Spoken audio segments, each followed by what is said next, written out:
a los trámites, ¿no? A las exigencias legales que nos llevan a hacer trámites y que generan oportunidades principales de corrupción. Estos trámites pueden ser desde ganar una licitación de millones de dólares o de decenas de millones de dólares, o pueden ser sacar una licencia municipal o un brevete. Pero en todas ellas hay un trámite cuya mayor nivel de exigencia crea una mayor oportunidad de corrupción y un mayor precio de la corrupción.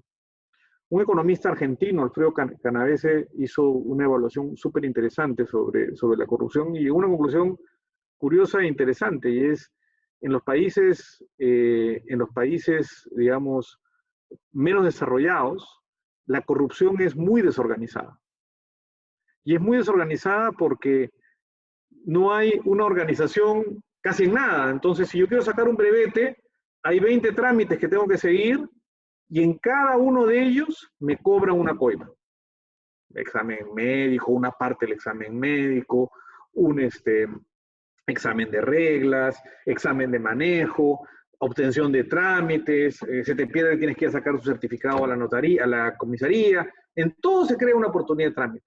Y lo que ocurre, esto genera lo que él llama un monopolio unilateral. Cada uno es dueño del trámite, con lo cual el precio de la corrupción sube porque tienes que pagar muchas coimas. En eso dice, siguiendo un poco lo que dice Mafalda en una de sus tiras cómicas, dice, si hay algo peor que la corrupción, que el crimen organizado, es el crimen desorganizado. Y nosotros somos víctimas de un país de crimen desorganizado. Es decir, ni siquiera tenemos uno solo con el que negociamos todos, sino que tenemos un montón de pasos en los cuales aumentan las oportunidades de corrupción y generan una difusión mucho mayor, una suerte de contagio mayor de la corrupción, porque todo el mundo entra a una ronda de corrupción particularmente severa. ¿Qué va a pasar ahora con la pandemia? Bueno, la pandemia nos trae una serie de retos complicados, que no solamente son de salubridad, sino tienen que ver también con corrupción. La pandemia nos va a traer un aumento de las regulaciones, ya nos ha traído un aumento de las regulaciones. Ahora estamos hablaba el otro día con Eduardo de los nuevos protocolos para iniciar actividades y les puedo asegurar que ahí se van a generar oportunidades de corrupción desde el diseño de los protocolos hasta la ejecución y cumplimiento de los protocolos. Ya hemos visto que el Estado ha tenido que tomar una serie de decisiones de adquisición de bienes o servicios muy rápidamente y ya saltaron los casos de corrupción. Y han saltado rápidamente y se han hecho muy visibles, porque todas estas reglas afectan, ante una institucionalidad débil, colocar nuevas reglas, lo único, con poca capacidad de enforcement, además, lo que conduce es a que la corrupción vaya creciendo. En consecuencia, uno ve que esto de alguna manera afecta la sociedad. Y esto también tiene que ver con una de las causas, el exceso de trámites es quizás la principal causa de la informalidad, de que haya tantos sectores informales, y la informalidad de alguna manera se mantiene o existe sobre la base de algún nivel de corrupción para evitar la fiscalización del Estado que ya de por sí es débil, ¿no?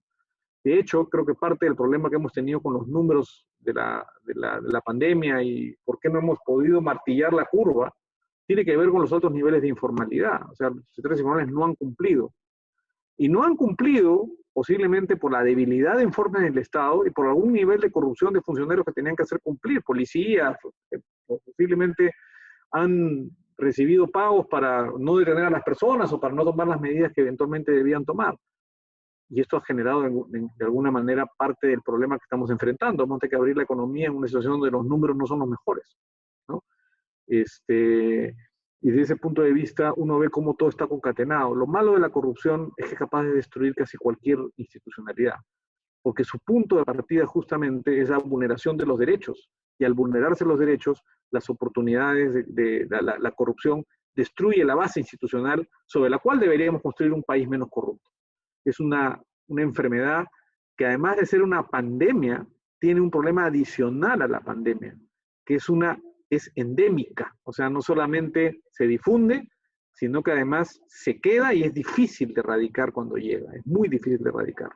Y es difícil de erradicar porque crea su institucionalidad, crea su propia carga genética y se queda en la sociedad y es muy difícil de removerla. Con esto concluyo mis reflexiones y quizás en las preguntas podamos continuar discutiendo estos temas tan interesantes, luego de escuchar a Eduardo, que siempre tiene cosas interesantes que decir.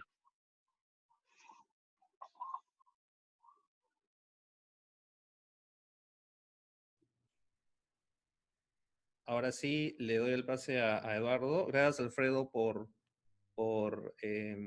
tan buena ponencia. Interesante, de verdad, cómo nosotros mismos somos causantes de, verdad, todo este tema de corrupción. A ver, un segundito. Eduardo, Hola, sí, ya ya. está. Ahora sí. Buenas tardes. Yo primero quiero agradecerle a Alfredo la gentileza y la buena disposición por siempre ayudarnos y ayudarme. Es un ícono del derecho. Y además es para mí un honor estar compartiendo con él hoy día la tribuna virtual. En realidad es bastante nervioso porque la conexión de internet es cara. Y eso hace más nervioso que la misma situación en sí. La corrupción además pone nervioso y toda esta sensación de, de enclaustramiento y de pronta liberación, ¿no? Estamos acostumbrados a vivir con permiso, o sea, conforme no puede hacer esta cosa, uno siente que va ganando derechos y libertades que en realidad siempre han existido y no los hemos perdido, simplemente se han trasladado. Ahora, yo voy a un aspecto mucho más menos académico, menos profundo, que Alfredo. Y es lo que va a pasar, lo que dijo Alfredo hace poco, de un profundo de normas. Yo me imagino una infección así, de salud, con estos protocolos que están generando, ¿no? Digamos, traer dos municipios, o sea, es como si pongas al cargo, literalmente, el municipio va a venir a la empresa y va a decir, ok, te voy a hacer la inspección más difícil de todas con dos finalidades. Una, o sacar más fondos para el Estado, o la segunda, presionarte para que tú pagues una cuota. En el mejor de los casos vas a tener una inspección equilibrada que haga lo que tenga que hacer, pero supongo que la gran distorsión va a estar en decir, te voy a obligar a que tú le pagues más al Estado, como hacen muchas veces ahora las empresas para recaudar más el Estado, o en la otra es un inspector un poco más cómplice y que te dice, ok, te lo voy a hacer menos suave, pero si tú me pagas determinado. ¿Y qué es lo que pasa históricamente o desde hace muchos años respecto a la relación de la empresa o la institucionalidad o los contribuyentes respecto a esta forma de inspecciones? Lo que ha pasado es lo siguiente, y voy a hablar de empresa porque es, digamos, es el aspecto más tocante en la imposición de normas. Lo que ha hecho la empresa es simplemente pagar. O sea, porque hace un análisis de costo-beneficio muy simple, dice, bueno, esto, si me cierran la empresa 2 meses o 2 semanas, no puedo operar, no tengo utilidades, entonces tengo que pagar. Y ahí viene el gran problema de todo esto. Silenciosamente vamos aumentando normas y vamos aumentando trámites, aceptando este tipo de abusos o de ahorques de la institución pública hacia los privados. Y esto es trágico y esto implica para mí una forma de corrupción que ha sido generada desde el Estado, ¿no? Nos viven atiborrando de leyes, de reglamentos, de protocolos, por ejemplo. La PNP, la Policía Nacional, y voy a ser enfático en esto, la PNP tiene protocolos, por ejemplo, para la defensa de los derechos de la mujer, las denuncias por violencia familiar. Y estos protocolos no se cumplen nunca y lo que pasa es que el policía simplemente te dice no te voy a aceptar la denuncia o ve más tarde o dile a tu esposo que te deje pegar o que tú tienes la culpa, etc. Entonces los protocolos que encima están mal diseñados o las normas están mal diseñadas hacen que haya una ineficiencia en el servicio, en este caso la policía, y además aumentan la corrupción o las oportunidades de corrupción. Y lo que está pasando es que simplemente vivimos colapsados en normas legales. Hay una estadística que yo siempre traigo a colación de la Gaceta Jurídica que hablaba que en el Perú se emiten más o menos 20.000 normas legales al año. Eso nos da un promedio de una norma cada 6 minutos, porque tenemos la idea de que nuestra vida va a funcionar mejor con normas. Y por lo tanto, vamos necesitando instrucciones para cualquier cosa. Esta norma de reactivación, en principio dice, va a entrar en vigencia en mayo. Para que vean lo nebuloso que es esto, en mayo. ¿Cuándo es mayo técnicamente? Debió ser el lunes, pero no fue el lunes, porque ahí crearon una especie de protocolo de facto que dice que ahora tienes que pasar por un permiso de la autoridad. Entonces, se van creando informalmente reglas que fomentan la informalidad. Ustedes ven la calle el día de hoy y hay muchas más personas que la semana pasada. Y eso es preponderantemente porque ya estamos llegando a un límite de lo razonable y lo tolerable, y el Perú vive, como ustedes saben, en un esquema de informalidad. Entonces, tenemos todo un problema que yo veo como una oportunidad, sin embargo. ¿Qué es lo que me preocupa a mí en esto, aparte de lo que he señalado? Es que a mí me llama la atención mucho la reacción de la academia o de aquellas personas que se dedican actualmente a compliance, ¿sí? Este cumplimiento normativo, todo este tema de moda, que se ha pues enfocado, obsesionado solamente con mirar las normas dentro de la empresa. Entonces tienes ahora políticas anticorrupción, canales de denuncia, todo muy bonito, pero compliance es lo que está afuera. De hecho, la creación de las normas como se están dando en la realidad es cumplimiento normativo.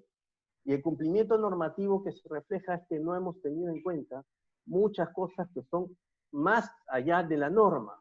Por ejemplo, el aspecto psicológico, el aspecto social, el aspecto económico del Perú. Si tenemos una vida de informales al 70%, ¿cómo podemos pensar que vamos a cumplir reglas de formalidad drásticas, además? Entonces tenemos un desbalance. Miren la cantidad de carros que pasa por la GD Prado. Yo vivo cerca de la GD Prado, y una vez me puse a mirar, cuando estaba yendo a comprar al supermercado, los carros, y habré mirado en un minuto unos 20 carros que no tenían aparentemente razón de estar afuera. Y esto se da porque existen formas siempre de eludir la norma. La famosa viveza criolla de la que hablaba usted, ¿no? Echa la ley, echa la trampa. Entonces, cuando tú tienes una norma, lo único que haces es verle el hueco, y como hay poco enforcement, como dice Alfredo, al final del día ves la forma de salir. Entonces, yo he encontrado personas que se han inventado permisos para ir al médico, para visitar a la amiga, digamos, uno que salen a hacer footing con la bolsa de compras pegada al hombro, y eso se ve en todos lados. La clásica cola de cervezas en Piura y en otros países, en otros lugares del país. Lo que voy es que no necesariamente la creación y producción de normas involucra que haya una mayor rigidez o un mejor control. Eso tenemos que desterrarlo ya. No necesitamos instrucciones para que nosotros podamos vivir como personas. Lo que estamos haciendo es renunciar a nuestra libertad y pidiéndole al papá Estado que a cada rato nos ponga instrucciones para salir hasta la calle. Esa es una oportunidad de cómo nuestro pueblo está enfrentado, nuestro país está enfrentado, o digamos, expuesto a si merece o no su libertad, finalmente. Otra cosa de lo que quería hablarles, hablando del tema de compliance, que a mí me causa mucha ternura, si cabe el término, cómo los especialistas se enfocan en la empresa y no afuera, en la calle, son estos problemas sectoriales de corrupción que se ven hoy y se han visto siempre. Les pongo el caso de los seguros. Ustedes saben que los seguros contra riesgo de trabajo básicamente prevalecen en muchas industrias como la minería, por ejemplo, ¿no? Entonces la empresa está obligada a contratar un seguro de riesgo de trabajo a un trabajador, y para evitar problemas de enfermedades que lo inhabiliten dentro de la labor. ¿Qué ha pasado históricamente? En los años 70, más o menos, he hecho una investigación al respecto, que esto se ha convertido en una especie de pensión adicional. Entonces, el trabajador lo que hace es, se presenta a la empresa con un certificado médico diciendo: yo tengo un problema auditivo y no puedo trabajar, y ese problema auditivo ha sido generado por el trabajo que he estado en la mina. Así que, empresa, págame. Y la empresa lo que ha hecho es, bueno, hay una norma que dice: yo te someto a mis exámenes médicos y por el órgano, controlados por el órgano regulador, y el trabajador dice: no, yo no confío en tus exámenes médicos, pues tú siempre me vas a decir que no. Entonces ha salido una jurisprudencia genial del Tribunal Constitucional diciendo que la ley no importa, lo que vale es cualquier examen que se haga en cualquier lugar del Estado peruano. Con lo cual le quita a las empresas aseguradoras o la regulación cualquier posibilidad de hacer un examen razonable. ¿Qué es lo que ha pasado con esta sentencia genial del Tribunal Constitucional? Que todos los trabajadores se han ido a los policlínicos y hospitales del Estado y sacan sus certificados médicos que dicen yo estoy mal del oído cuando no estoy mal del oído. Y se genera un forado de corrupción que más o menos en costos estimados salen 150.000 soles por trabajador que las empresas pagan.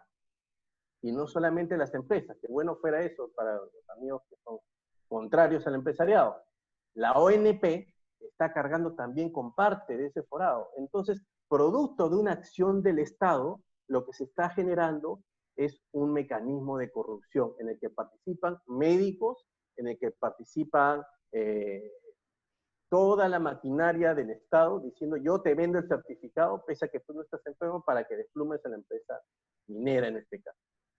Estos sectores, estos casos de corrupción, esta corrupción sectorizada impera en muchas otras especies, en muchos otros lados. Les hablo de defensa civil. ¿Cuántas empresas de defensa civil, cuántas empresas no son cerradas por defensa civil, que es una maquinaria de extorsión o de corrupción en muchos casos? ¿Se imaginan lo que va a hacer defensa civil ahora los municipios con esta emergencia? Va a ser realmente terrible. Hace un par de semanas yo vi el caso de una empresa de call center en el norte que fue avasallada por el alcalde, que entró con un protagonismo mismo Superman, a cerrar la empresa gritándole a todo el mundo simplemente porque no estaban trabajando bien. No simplemente, pero y rogó una facultad que no le competía y cerró la empresa. Y claro, lo que hizo el empresario, se achicó como un gatito y prácticamente le pidió disculpas al municipio. No con esto quiero decir que haya patente, que sea libre, que las empresas puedan transgredir o vulnerar ciertos derechos. A lo que voy es que una regulación excesivamente dura, con una institucionalidad, un enforcement, como dice Alfredo, digamos, salvaje, va a generar que estos mecanismos de corrupción imperen totalmente. Otro caso es el de los conflictos sociales, por ejemplo. ¿Qué pasa con las empresas cuando tienen un conflicto social? La minera. ¿Cómo hace que la minera que tiene un conflicto social en Huancavelica para que la policía vaya a Huancavelica? Entonces saca el fondo para darle al comisario y que el comisario lleve la policía a Huancavelica. Pese a que eso debería hacerlo el Estado, lo financia la empresa. Ahora, claro, es un pago aparentemente transparente. El asunto es que se hace a oscuras y se hace en un aparente entorno de informalidad. Nacen así estos convenios entre empresas y Policía Nacional. Claro, y en el camino, no dude que el jefe se come parte de lo que le debería llegar al policía. Raso. Entonces, a lo que quiero llegar con esto es que la corrupción está impulsada desde el Estado con este tipo de normas y nadie está diciendo nada hace muchos años.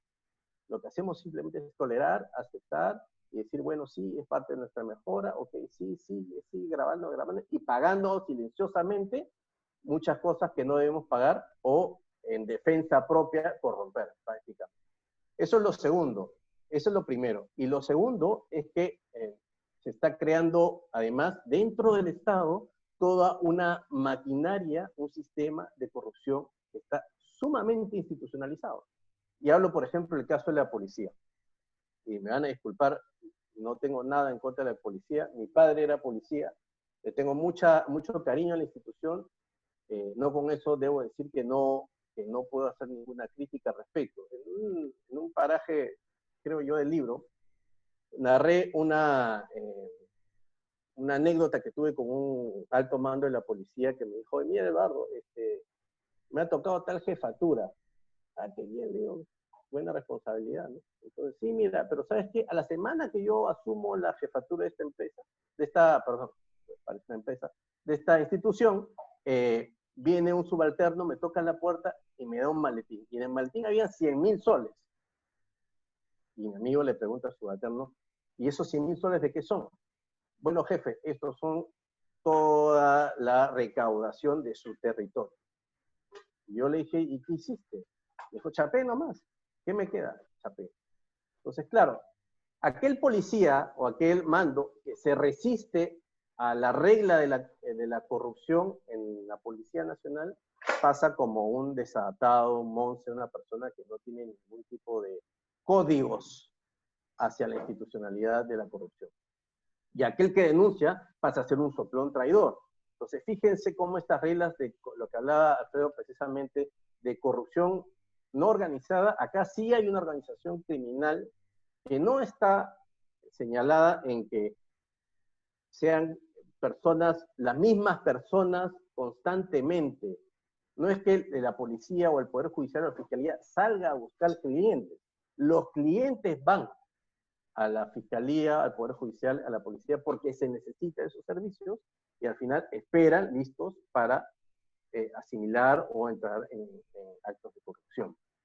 Entonces, la corrupción está ahí y matar la corrupción en la Policía Nacional es sumamente complicado porque tienes que desaparecerte al 90% de la policía. Entonces, hay una corrupción fomentada desde el Estado con esta normatividad salvaje que nos pone a prueba el concepto tradicional de integridad, hacer lo que es correcto, aunque nadie nos vea, y sin necesidad de normas, agregaría yo, y una corrupción organizada en el Estado enquistada y que es muy difícil de combatir. Yo me arriesgaría a tomar esta receta que señaló Alfredo de Douglas North, que ha sido ejecutada además por Hong Kong, naciones como Hong Kong que han tenido éxito en la lucha contra la corrupción. ¿Y qué hizo Hong Kong? Concretamente, es un mecanismo totalmente repetible a otras organizaciones, ¿no? No solamente la policía, el Poder Judicial, la Fiscalía. Creó una comisión. Claro, ustedes me dicen, crear una comisión es lo mismo de siempre y no se va a generar nada. Cuando tú no quieras solucionar un problema, crea una comisión. Pero creas una comisión con una persona, una cabeza, un responsable a la cual se le puede exigir resultados y se le puede exigir objetivos. Y esta comisión lo que hizo fue claramente esta receta. Primero, censó las normas. O sea, empezó a evaluar cuáles eran las normas que tienen dirección de prevenir la corrupción. Ojo, prevenir la corrupción. Prevenir la corrupción no es lo mismo que subir penas, porque lo que se hace cuando se sube pena es disuadir, que es una forma tardía de prevenir, pero no corta el fenómeno de la prevención. La prevención es, por ejemplo, el caso de las declaraciones de conflictos de interés, ¿no? Que ha creado el Estado, me parece, una forma inteligente. El gran problema de la declaración de conflicto de interés es que no hay cruce de información. Ustedes vean, por ejemplo, la casa de un vocal supremo que puede vivir en La Molina, en las mejores condiciones con una piscina y jardín, espectacular, carros, le voy a decir el nombre, Inostroza, que no era vocal supremo siquiera, y dicen, oye, ¿cómo cuadra esto? ¿No? Entonces, si no hay cruce de información, las declaraciones juradas van a ser papeles que van a estar así archivados. Lo primero es eso, las normas que estén tendientes a prevenir la corrupción. Y aquellas normas también sancionatorias, punitivas, eso tiene que existir, pero para esto es importante censar las normas que salen del Congreso como sale el agua. Lo segundo es lo que decía Alfredo, es enforcement. Claro, y el enforcement no pasivo, ¿no?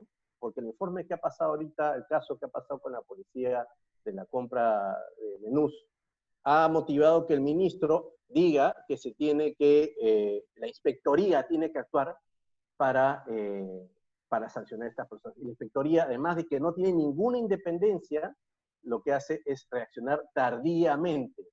Necesitamos enforcement activo, o sea, que la institución encargada de investigar vaya a buscar casos y genere casos selectivamente para generar un clima de auto-enforcement, como nuevamente citó Alfredo ayer. Entonces, si el enforcement es pasivo y esperamos a que la institución reaccione cuando hay un caso, va a ser lo mismo de siempre. Y aquí, paréntesis, caso de Contraloría. Todo el mundo cree que la Contraloría es el órgano indicado para tratar estos asuntos. No me queda duda que en la Contraloría existen excelentes profesionales. Sin embargo, yo no he visto, desde que tengo uso de razón, digamos, que la Contraloría haya evacuado uno o más informes potentes que han destapado de inicio un caso de corrupción y que han tenido con éxito una condena. ¿Cuál informe han tenido? ¿Cuál caso han podido generar esa audiencia. ¿Por qué? No es porque no sean capaces, no es porque el órgano de la Contraloría no tenga la capacidad para generar un informe potente. El tema es que es una visión estrictamente de auditor. Y la visión estrictamente de auditor tiene que ser complementada con una visión legal, una visión sociológica, psicológica, que abarque todo el fenómeno y que no solamente se quede en la vulneración de procedimientos, porque hemos visto que en muchos casos la Contraloría observa cosas que no tienen sentido y se les pasa el elefante por la nariz. Entonces, el enforcement tiene que ser un enforcement muy especializado. Esto tiene que funcionar como una especie de comisión de intocables, que maneje, que casi opere al borde, casi del borde de la ley sin transgredirla, pero con plena licencia y pleno poder e independencia. Y finalmente, yo agregaría una más, si cabe el atrevimiento, a la regla de North, que es la educación. Porque en eso sí no estamos haciendo absolutamente nada y creemos que, como pone el alcalde de Lima, en los paraderos, construir valores, es decir, yo no escupo en la calle. Las personas van a leer el afiche, van a decir, como mi municipalidad me dice que yo no escupo en la calle, no escupo en la calle. Eso es una educación bastante básica, y yo creo que no deberíamos ir hacia eso. ¿Qué sostengo yo como educación? En principio, ¿cuáles son los límites y las responsabilidades de cada persona? Yo les apuesto que muchos grandes empresarios no saben cuál es la responsabilidad que les compete como director de empresa. No la saben. ¿Qué podemos esperar de cualquier persona, entre paréntesis, común y corriente? ¿Cómo se genera la responsabilidad? ¿Cuál es el límite de la responsabilidad? ¿Cuáles son las sanciones que se van a dar cuando se emite una norma? ¿Qué pasa si es que te atrapan coimeando o que te atrapen recibiendo coima? ¿Cuál es este plano todo educativo? Y además motivar a la ética, que no necesitemos normas, sino que esencialmente seamos un individuo responsable que se autorregule y se merezca la libertad y que pueda, en todo caso, conducirse de una manera sobria, autónoma, sin necesidad de que nadie le diga nada ni lo menos. Esto es lo que yo quería decir ahora y bueno, ya lo dejo para las preguntas de caso. Muchas gracias. Gracias, Eduardo. Ahora, para la sección de preguntas, yo ya tengo hasta ahora 8 preguntas. En principio, para mantener el horario del webinar, nos quedan 18 minutos. Entonces, vamos a comenzar con la pregunta de Lilian Oliva. Un segundito. A ver, esta es abierta para cualquiera de los que quiera contestar. Las leyes están mal diseñadas. Existen vacíos en las mismas que muy bien lo aprovechan los corruptos para delinquir y muchas veces se crean por mero populismo. ¿Cómo se podría evitar eso? ¿Alguno de los dos? A ver, yo creo que es más complicado. Tienen vacíos, efectivamente. Si a mí me encargaran hacer un manual para hacer leyes favorables a la corrupción, lo primero que diría es que voy a hacer una ley con muchas exigencias, es decir, usualmente las leyes que fomentan la corrupción tienen horror al vacío, están llenas de reglas y de exigencias y de pasos y de trámites, ¿no?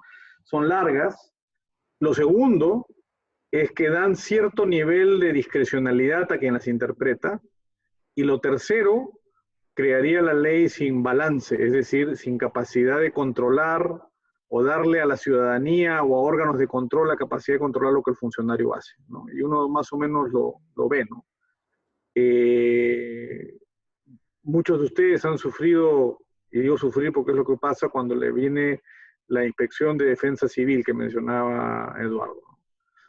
¿Qué es lo primero que se encuentra? Un montón de requerimientos, un montón en la ley, con lo cual la autoridad tiene la potestad de revisar casi todo. Lo segundo que uno encuentra es que hay una discrecionalidad para interpretar esos requerimientos. Es decir, yo vi un día, estaba en una clínica y estaba el inspector de defensa civil y había un árbol enchufado, un arbolito de Navidad, y el fulano le decía, desenchúfelo. Y entonces le decía, retírelo. Y si no, no tiene permiso. Y entonces el otro le decía, pero ¿dónde dice? Entonces, claro, no dice nada, dice revisar las instalaciones eléctricas, punto.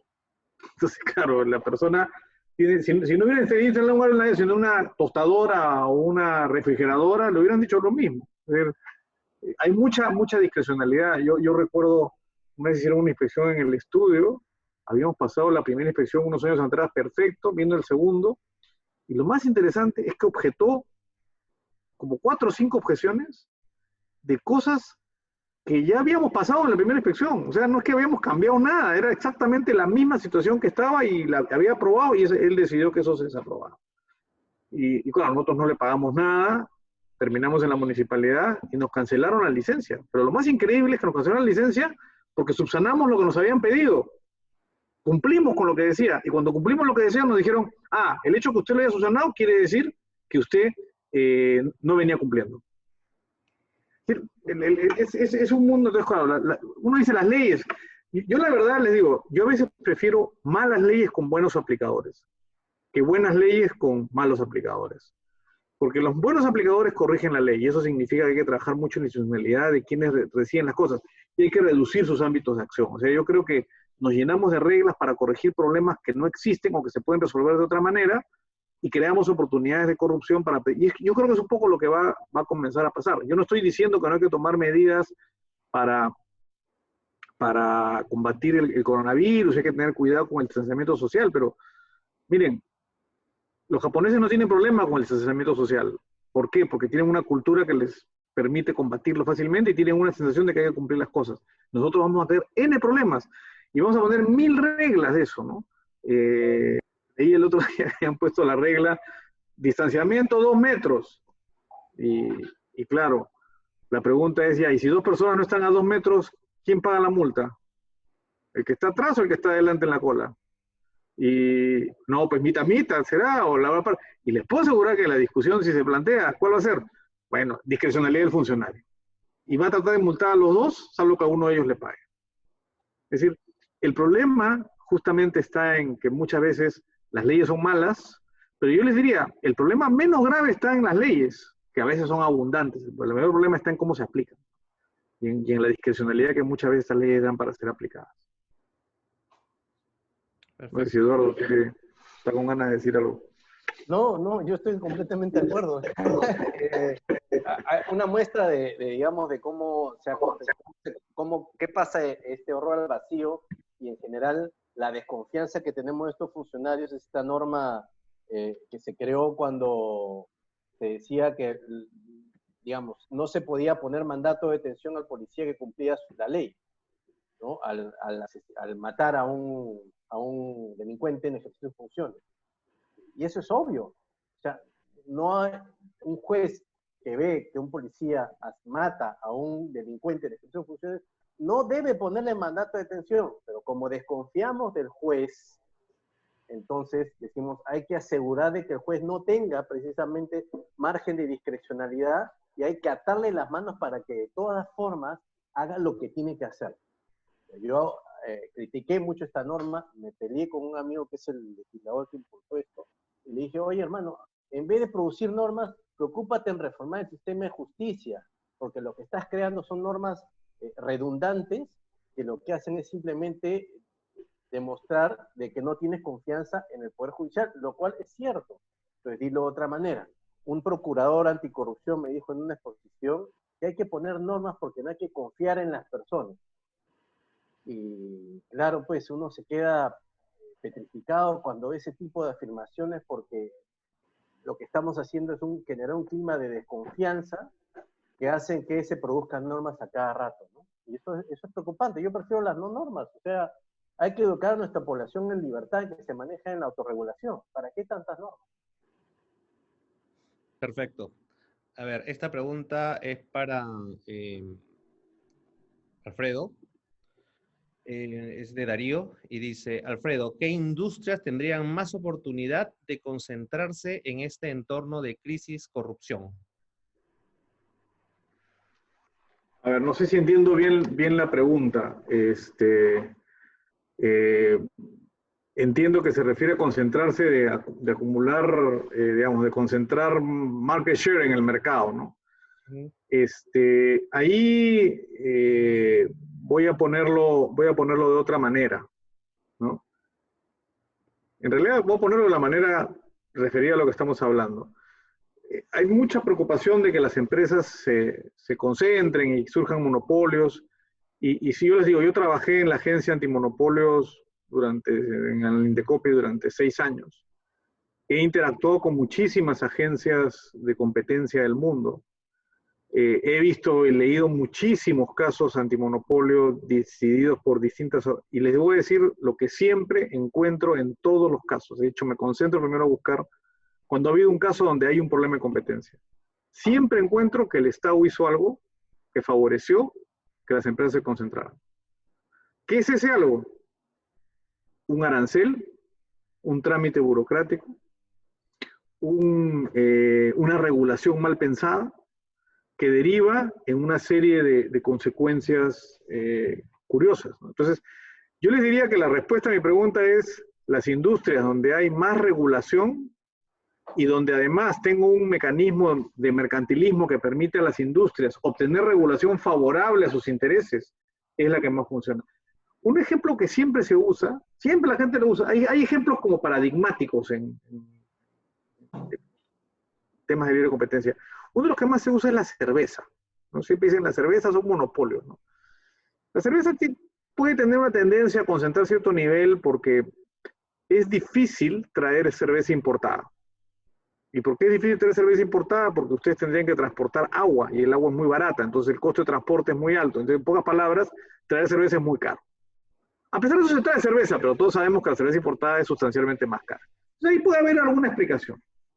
Pero miren, durante años hubo una gran concentración de la industria cervecera, y recordarán ustedes cuando entró Ambev, ¿no?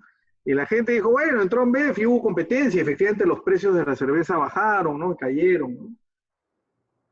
Lo que la gente no advierte es que la entrada de Ambev, y yo lo sé porque después fui abogado de Ambev y les pregunté qué los decidió entrar, fue un cambio tributario.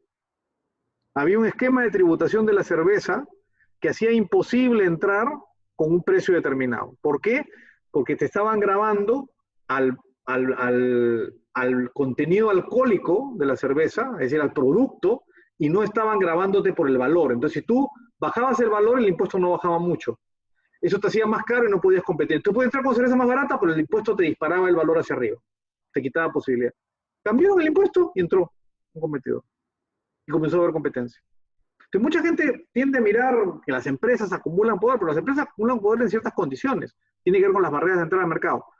Los trámites burocráticos generan estos puntos y existe mucha corrupción, y puede haber mucha corrupción de distinto tipo, en las gestiones que las empresas o industrias hacen para crear barreras regulatorias que les permiten mantener market shares relativamente altos en el mercado, ¿no? Y vean ustedes, los niveles de concentración hay de todo tipo. No necesariamente derivan solo en corrupción, a veces es corrupción, a veces son formas de corrupción. Hay una forma de corrupción terrible en Perú que se llama el amiguismo, que es hacer el favor al amigo. Eso es muy común, claro, no le paguen, la gente siente que no es corrupción. La gente siente que el pago chiquito no es corrupción. La gente siente que el amiguismo no es corrupción. La gente siente que el favor que uno le va a pedir al juez porque juega fulbito con el juez el fin de semana y lo invita a jugar fulbito y le invita a cerveza, no es corrupción. Entonces dice, eso no es corrupción, porque yo no le estoy pagando por la decisión. No, claro, le estás pagando de otra manera. Le estás pagando con el favor, le estás pagando con la cerveza que le invitaste. Claro, no le has invitado la cerveza para el caso concreto, pero le has invitado la cerveza porque es tu amigo, para que después sea tu amigo, ¿no? Le invitas a los hijos del juez al santo de tus hijos, pues hacen cosas de ese tipo, ¿eh? Yo lo he visto muchas veces y me llama mucho la atención, cuando los chiquitos no son para nada amigos, y lo otro, o sea, son cosas, el amiguismo es un problema serio, y eso también se da, o sea, la gente vende favores, entrega favores, y eso crea barreras, y hay corrupción muchas veces detrás de eso. Las industrias se concentran porque muchas veces hay reglas legales que se compran con plata o con amigos.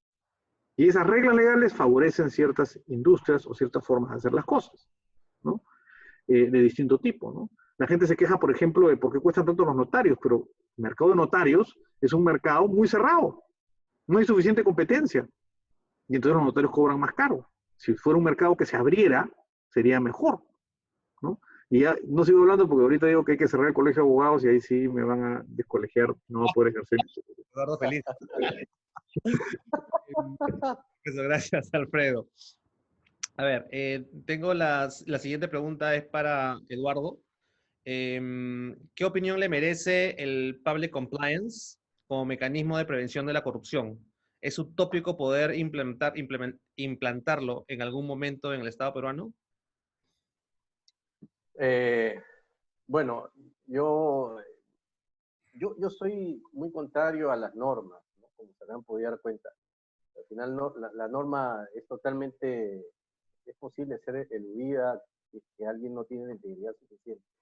Todo esto de compliance, finalmente, que es creación de normas y protocolos, lo que hace más es tuburizar las cosas. Y lo que está generando es que haya cierto temor a hacer cosas. Me contaban, por ejemplo, que un gremio quiere hacer una donación de respiradores, un artefacto para ayudar a esta emergencia, y el Estado le quería hacer pagar el impuesto. Entonces, pero era una donación. Y dijo, es que yo no quiero incluso pagar el impuesto por dejar de pagarlo. Lo que quiero hacer es que con esa plata que dejo de pagar impuestos compro más artefactos y te sigo beneficiando. No, no puedes, paga tu impuesto. Entonces, esas normas absurdas, kafkianas que te produce el Estado, dice, oye, para tener una contratación de un servicio, esto se ve mucho en empresas y lo transporta el Estado, tienes que tener 3 postores.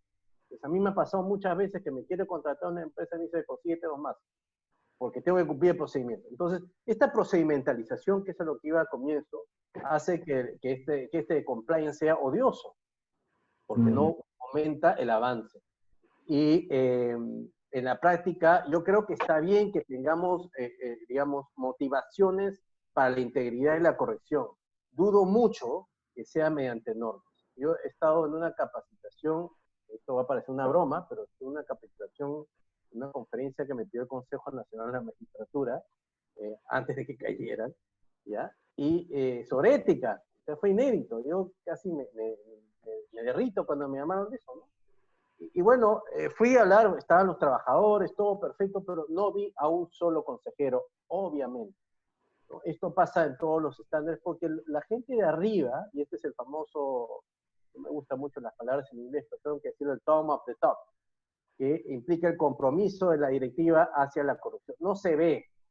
Entonces, si es que no hay un líder, una persona de arriba que impulse un mecanismo anticorrupción, puedes tener todos los protocolos que quieras. Yo, en realidad, todo lo que sume está bien. Ahora, hay que ver cuándo se le echa la papa al caldo o no.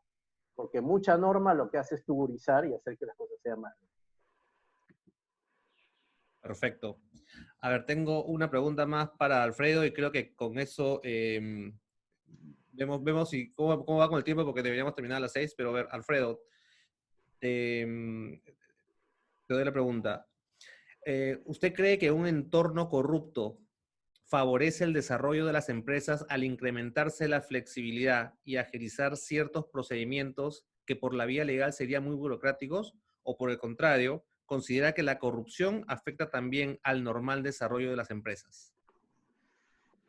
Esa es una buena pregunta y esa es una respuesta que hay que ponerle varios warnings, porque yo, como se habrán dado cuenta, soy muy contrario a la corrupción.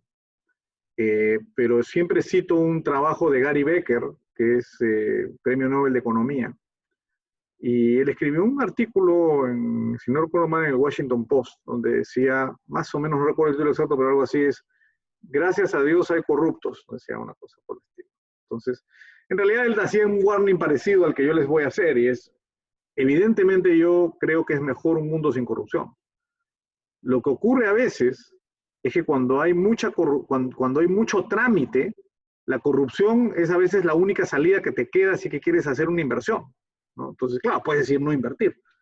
El problema que tiene lo que voy a decir que se puede malinterpretar, porque yo nuevamente creo que lo mejor es un cancha plana para todos, las mismas reglas para todos.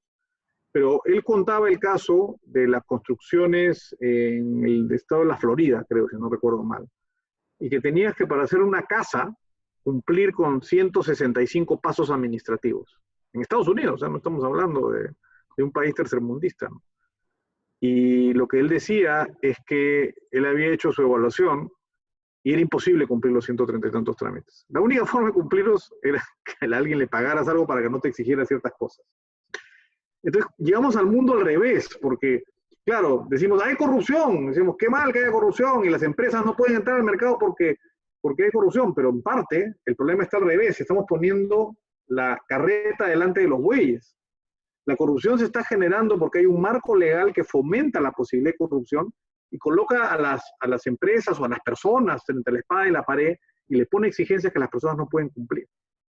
Y entonces termina bien. Entonces, yo no estoy de acuerdo con el statement de que es bueno que haya corrupción porque eso trae desarrollo económico. Eso es absolutamente falso. Está demostrado que los países, hay tres coincidencias interesantes, hay varias, pero hay tres muy relevantes en estos rankings que hace el Banco Mundial y la Heritage Foundation y todo, de países. Los que tienen mejor performance económica suelen ser países que tienen mayor nivel de libertad, es decir, menos regulación intervencionista y tienen menos corrupción. Y no es casualidad. Yo sí creo que el mejor remedio es un país donde hay una libertad económica adecuada, con una regulación del Estado inteligente y donde es necesario, y eso naturalmente va a conducir a que haya menos corrupción. Y eso va a conducir además a que va a haber más libertad y menos corrupción, va a resultar en mayor desarrollo. Yo creo que esa es la fórmula ideal. Lo que pasa es que cuando uno tiene un Estado sobredimensionado o sobreregulado, entonces ahí el problema viene por otro lado. El problema viene porque, claro, la única forma en que la economía se mueve es finalmente pasando por un aro que el Estado ha definido. Y ese aro muchas veces implica o tener relaciones o tener dinero. Perfecto. Bueno, ya son las 6:01. Solamente quería comentarles que se han quedado varias preguntas. Lo que sí les pediría, les voy a poner en el chat, es, tenemos un fanpage de Elige, lo pueden buscar como Elige Anticorrupción. Vamos a poner también extractos de lo que están viendo ahora y también las preguntas, y le pediría a Eduardo y Alfredo, cuando tenga un tiempo, también responder esas preguntas que se quedaron ahora un poco en el tintero. Ya por temas de tiempo no vamos a poder desarrollarlas. Así que nada, les agradecemos a todos por haber estado en este primer webinar de Elige. Gracias Eduardo, gracias Alfredo por las excelentes ponencias. Visítenos en el fanpage, que ya vamos a comenzar a poner más material básicamente de lo que estamos desarrollando ahora. Y nada, nos vemos en la próxima y manténganse en contacto. Gracias.